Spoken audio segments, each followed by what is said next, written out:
Hey guys, and welcome to Gwent, the Witcher card game. My name is Jaggerous, and today I have a ranked Scoia'tael deck for you guys, and that is the special Dwarves deck where you run Igni. And the idea behind this deck is that you have a bunch of Dwarves that are resilient, which means they stay on the board at the end of the round. We have Yarp and Zergen, and we have our 3 Mahakam defenders. So we have our resilient Dwarves, and then what we're going to do is buff them up, and we're going to play a long round one where we buff up our Dwarves, and until our opponent passes, and then on round 2, we can then carry those Dwarves over and try and win round 2, and that's the kind of idea behind this deck. So you can see we've got a mix of special cards and mostly Dwarves. So the idea is we have Igni, and she can resurrect a special card, so we can use her to replay a special card. On top of that, we have Igni, which we play on our opponent's side of the board, and then when we play her, we play a bronze special card from our deck, and then spawn a copy of it and shuffle the others back. So we can pick a bronze special card from our deck. We've got our lightning potions, our adrenaline rush, and first light. So we'll give our opponent points, but we can use this to gain on our side. We have Scoia'tael, move 3 units to this row on their side. If they are allies, strengthen them by 2. So we can use this to get units out of weather, for example. Then we have Saskia, play this unit from your deck on a random row, and you play her when you play your leader ability. So this gives us a little bit more swing with our leader ability. And then we have Geralt Igni, who's just a generally good gold card to kind of maybe clear some problematic cards from our opponent. In terms of our silvers, we have not Becca's Twisted Mirror. I always call this Becca's Twisted Mirror. Alzur's Double Cross. Boost one of the highest bronze units or silver units in your deck by 2 and play it. So we can use this to basically target draw Yarpen so that we can get him on the board, our resilient silver dwarf. And he will actually get boosted whenever a dwarf ally is played, including gold. So that obviously includes our Scoia'tael card here. Then we have Barclay Els. Deploy, play a random bronze or silver dwarf from your deck and boost it by 3, so we can use him to try and get some of our dwarves out on the board.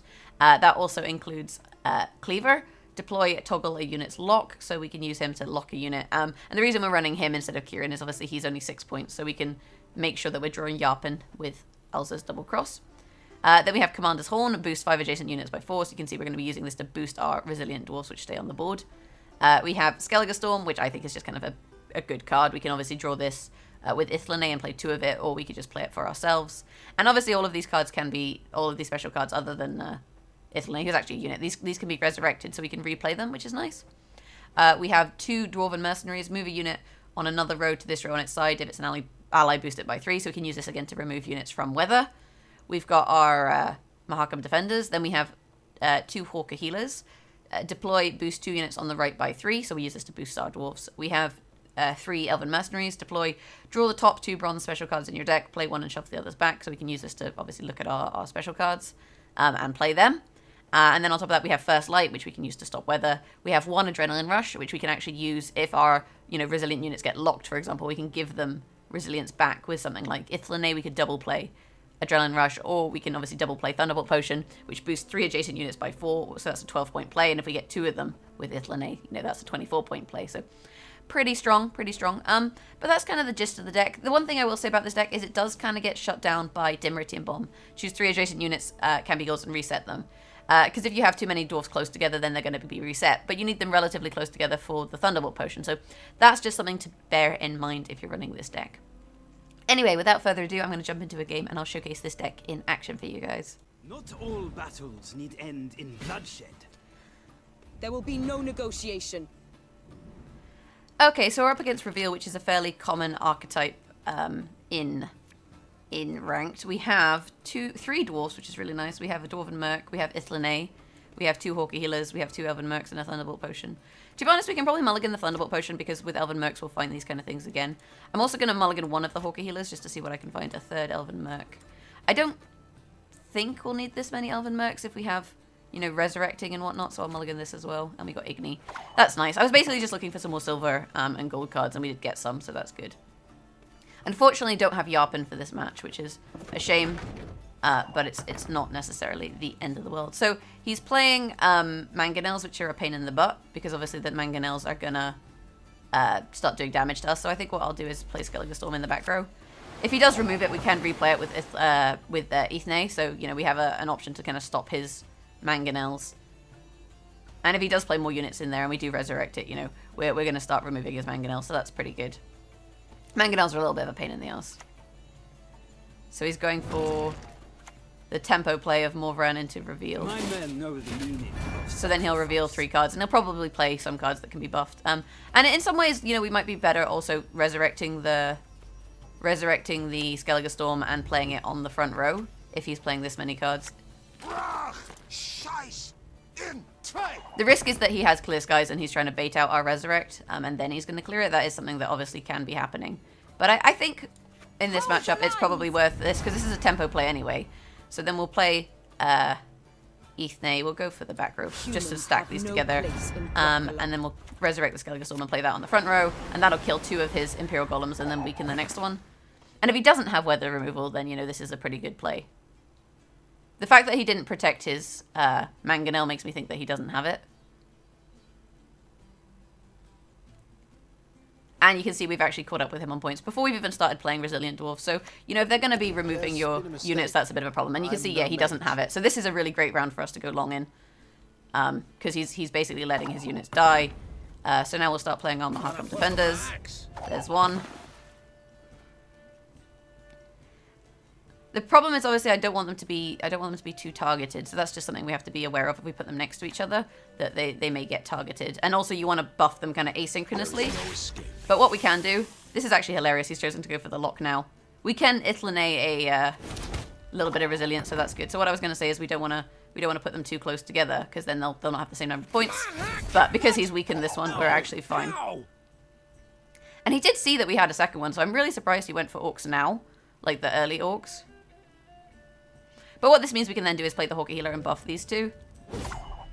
Oh, he's gone for the pass. Actually, this is fine, because we'll keep this Dwarf into this round, and we've got one for the next round. I guess he didn't want the round to go long because of the Skellige Storm, so we've actually gotten a fairly easy win this round, which is pretty nice. So I think we can probably go for the 2-0 here, especially as we're not actually down on cards. And that's why I like to tech Skellige Storm into this deck, because, you know, if they can't remove it, it is pretty strong. So we got First Light, and we got Thunderbolt Potion. I'm going to mulligan the First Light. I don't think we're likely to need it. And there's Yarpen, which is really nice. So again, we can go with that Resilient Dwarf strategy again this round, which is pretty good. Come on, you can do it. So we'll pop out our Yarpen now, and start to get points. And now the Mangonels aren't such a problem. We've got enough targets for them that it shouldn't be too problematic. Now, the one thing I do want to do here is I'm going to want to buff these guys kind of a little bit asynchronously. But potentially what we can actually do is move them to the back row. I shall be your eyes, my lord. Basically. Although, she is currently protecting us from an Igni, for example. So what we can do is if we squeeze the Hawker Healer in here, Oh my. these are now different amounts of points, which is pretty good. And potentially we can always buff the Cantarella so that she's the one that has the most points, and that protects our resilient units. So that's actually a pretty good strategy. So I think we'll go for that. The other thing we're going to do next is we're going to move our Yarpen Zergen onto the front row. I think that is a good strategy. So we'll squeeze this in here. We'll move him in onto the end of the row. And now we can buff these 3. Although this has made Yarpen the strongest one in the row, which is, you know, a little unfortunate. It means that we're open to something like an Igni, but it's not the end of the world.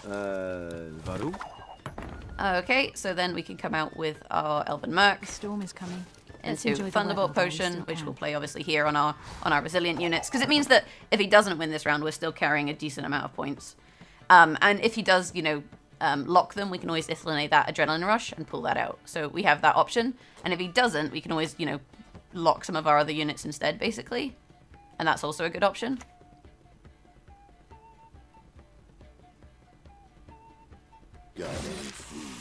Okay, so he's gonna absorb them, and then he's gonna debomb this card. That's his strategy for this round. Thanks, my friend. It's not really a problem. We can make some of these resilient. So let's pop this over here. Look for another Thunderbolt Potion. The weather while we still can. The risk here is now I can't pull Thunderbolt Potion with Ithlinay, but I was gonna pull, you know, Lock instead with that. If he debombs though, it is gonna hit the Hawker Healer. So we have to be aware of that.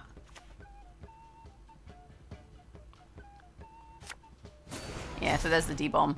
But ultimately, you know, we're still technically ahead of him here, so I think this is fine. So let's just we'll buff these guys. So we got 38, and then we can play, like I say, Ithlinay and lock them.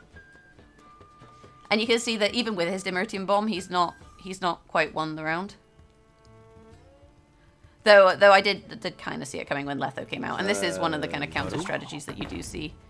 I'm actually going to play Igni on the middle row because then I can burn these two with the Igni. So this is actually a pretty good strategy. Into the Adrenaline Rush, onto the 13, and then onto the 10. So we're now keeping 23 points into the final round. He's burning my 13, but we're still keeping 10, and we're burning 2 9s from him. I guess the safer strategy would have been to lock the 8 rather than the 13, so then he couldn't have burned the carryover. That probably would have been more sensible, but you know, it is what it is. And I don't think he's got, you know, his win condition for the final round, because the final round win condition is basically spotters, and he doesn't have them. We're keeping 10, but the problem is obviously he does have 1 card in hand, and if that card is worth more than 10, then we have a little bit of a problem.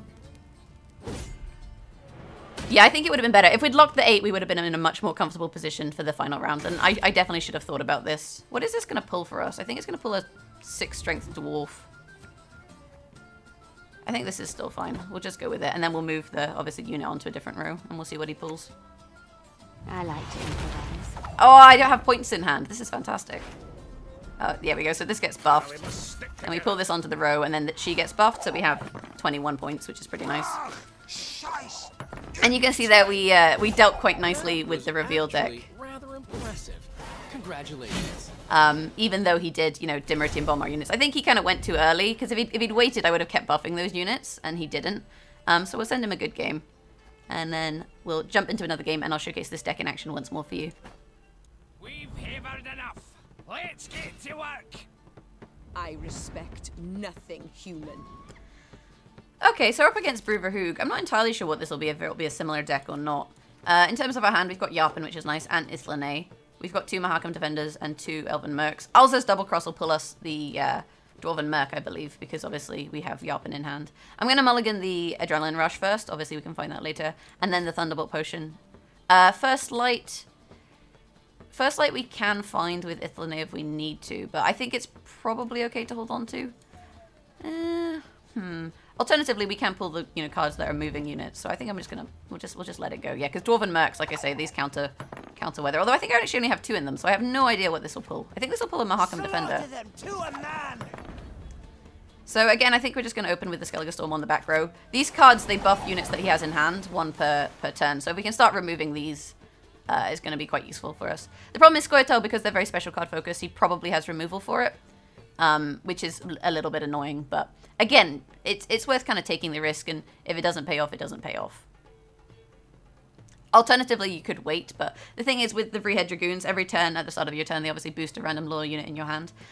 This is going to pull Cleaver. I've just figured it out. It's going to pull a 6, and Cleaver is a 6, so that's what we'll get with Elza's Double Cross.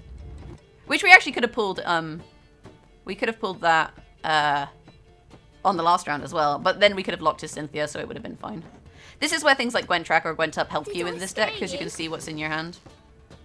Sarah.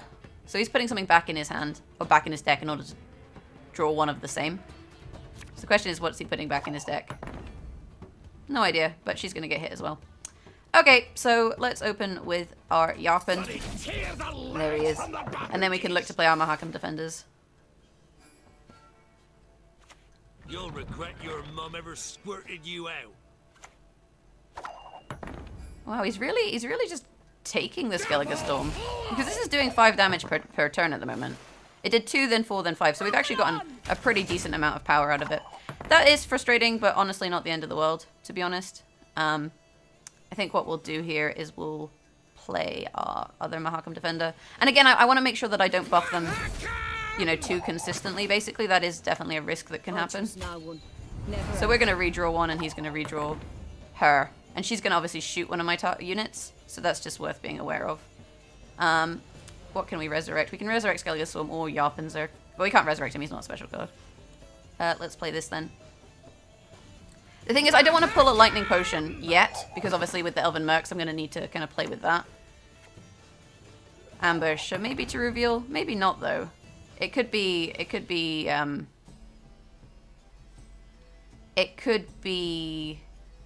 the Thunderbolt Trap. The problem is if I Thunderbolt Trap that row, it's going to be a bit of a pain in the ass. But then if we're pulling Lightning Potion, it should be fine. Yeah. Morin. So she just killed him. We can actually move Morin into the back row. So let's just do that, and then she'll start to get debuffed. They used to tire my tongue So back she comes into the Skellige Storm, and that's the other use you have for the Dwarven Mercs. And we haven't even started buffing these guys yet, which is the kind of crazy thing. Everything all right? What have you got? Tremors. Tremors is alright. So we'll play this one out now. Right. Into the Thunderbolt Potion, onto the front row. So then we have 6, 7, 7, which is nice. So we're starting to carry points. Again, I have to just be a little careful that they don't get Igni'd, because that is definitely something that can happen. I think that kills him. Oh no, he's got 2. Oh, that's nice. So now they're not all the same score, which is really good. What have we got in here? Skellige Storm, Thunderbolt Potion. So we can resurrect a Thunderbolt Potion. We can pull potentially a lock. Or we can move a unit onto the same row. I think what we'll do, pop him in there, pull this over here, so then we have more points. And then I can always, you know, Adrenaline Rush this, which is nice.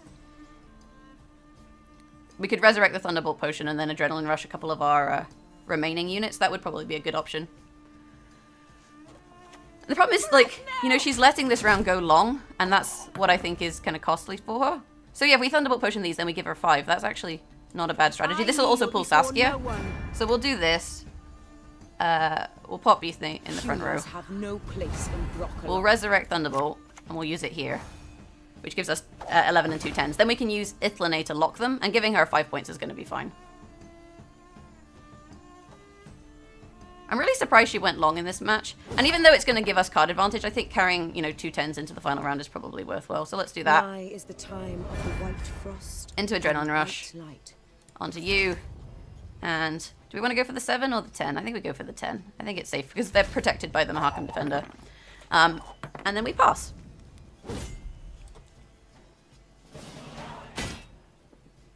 And obviously, because this 11 is stronger, then it's hard for them to Igni. Although, I guess if they hit the 11, that's going to be a little bit of a problem.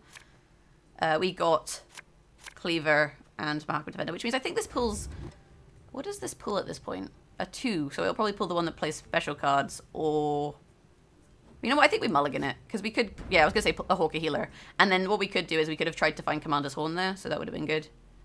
So let's play this on the end. I think she's in a really awkward position here. She's going to give me back Mahakam Defender. Like, yes, she can resurrect Ithlane, but that's probably not going to win her the game. Okay, so I get to keep another Defender.